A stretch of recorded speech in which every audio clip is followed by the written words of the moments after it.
Budget पेश हो चुका है। आप बजट भाषण देख चुके होंगे, सस्ता महंगा पढ़ चुके होंगे, इनकम टैक्स के बारे में जान चुके होंगे।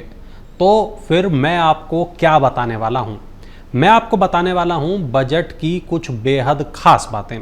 नमस्कार, मैं वरुण कुमार और आप देख रहे हैं अमर उजाला। पहली बात यह कि सरकार की कुल प्राप्तियां 32.07 लाख करोड़ रुपए हैं और कुल खर्च 48.21 लाख करोड़ रुपए होने का अनुमान है।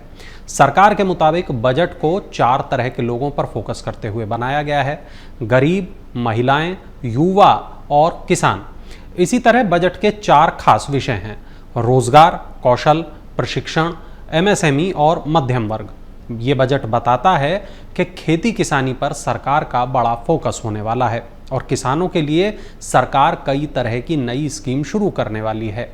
प्राकृतिक कृषि करने वाले 1 करोड़ किसानों को अगले 2 सालों में प्रमाण पत्र दिए जाएंगे और उनकी ब्रांडिंग की जाएगी। अगले 3 सालों में किसानों और उनकी जमीन को डीपीआई की जाएगी। 400 जिलों में डिजिटल फसल सर्वे किया जाएगा। साथ ही किसानों के लिए नई तरह के किसान क्रेडिट कार्ड भी जारी किए जाएंगे। चलिए अब बात युवाओं की करते हैं। पहली बार नौकरी हासिल करने वालों को 3 किस्तों में 15,000 रुपये तक वेतन मिलेगा।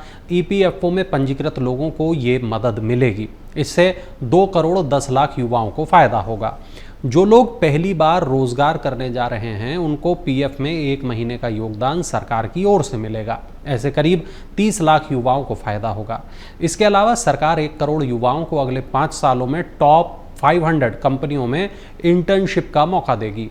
ये इंटर्नशिप 12 महीने की होगी। इसमें युवाओं को हर महीने 5,000 रुपये दिए जाएंगे। साथ ही उन्हें एकमुश्त मदद के रूप में 6,000 रुपये भी दिए जाएंगे। बजट में महिलाओं और बच्चों से जुड़ी योजनाओं में 3 लाख करोड़ से ज्यादा का आवंटन किया गया है।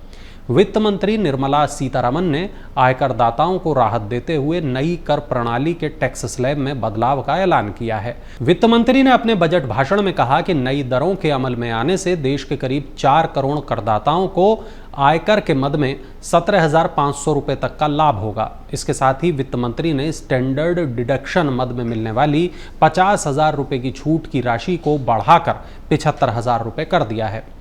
चलिए अब बात करते हैं सस्ते और महंगे की। बजट में कैंसर से जुड़ी 3 दवाओं पर से कस्टम ड्यूटी हटाई गई है। एक्सरे ट्यूब और फ्लैट पैनल डिटेक्टर पर भी आयात शुल्क हटा दिया गया है। मोबाइल फ़ोन, इसके पार्ट्स, मोबाइल फ़ोन के चार्जर, इन पर कस्टम ड्यूटी 15% कम कर दी गई है। सोलर सेल और सोलर पैनल के निर्माण की वस्तुओं पर टैक्स में छूट मिलेगी। सोने और चांदी पर सीमा शुल्क घटाकर 6% कर दिया गया है, यानी ज्वेलरी सस्ती हो जाएगी। प्लेटिनम पर सीमा शुल्क घटकर अब 6.4% हो गया है। चलिए अब जानते हैं महंगा क्या क्या होने वाला है। तो पीवीसी फ्लेक्स बैनर का आयात करना महंगा हो जाएगा।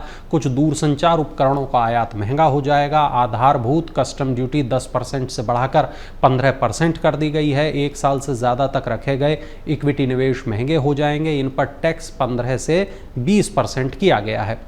1 साल से ज़्यादा रखे शेयर महंगे हो जाएंगे। टैक्स 10% बढ़ाकर 12.5% कर दिया गया है।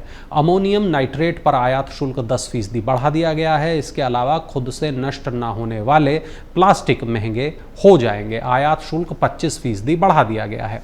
वित्त मंत्री निर्मला सीतारमण ने बजट में देश के लाखों संगठित और असंगठित कामगारों के लिए किराए के घर की महत्वपूर्ण योजना की भी घोषणा की। इस योजना के तहत इन कामगारों को अब किराए के तौर पर ज्यादा खर्च नहीं करना होगा। अभी तक देश के अलग अलग संगठित और असंगठित क्षेत्र में काम करने वाले मजदूरों को अपने अपने इंडस्ट्रियल एरिया समेत अन्य काम करने वाली जगह के आसपास किराए पर घर लेना पड़ता था, लेकिन अब नई योजना के तहत पीपीपी मोड पर ऐसे घर, ऐसे डोरमेट्री विकसित किए जाएंगे जिसमें इन कामगारों को बहुत कम कीमत पर रहने की सुविधा उपलब्ध होगी। आपको बता दें कि मंगलवार यानी 23 जुलाई को वित्त मंत्री निर्मला सीतारमण ने लोकसभा में केंद्रीय बजट पेश किया और इस बार बजट पेश करने के साथ ही वित्त मंत्री के नाम एक अनोखा रिकॉर्ड दर्ज हो गया। वो लगातार 7 बार बजट पेश करने वाली देश की पहली वित्त मंत्री बन गई हैं। अभी तक सबसे ज्यादा 6 बार बजट पेश करने का रिकॉर्ड सीतारमण के अलावा पूर्व प्रधानमंत्री मोरारजी देसाई के नाम था। इस बार सीतारमण ने पूर्व पीएम देसाई को पीछे छोड़ दिया।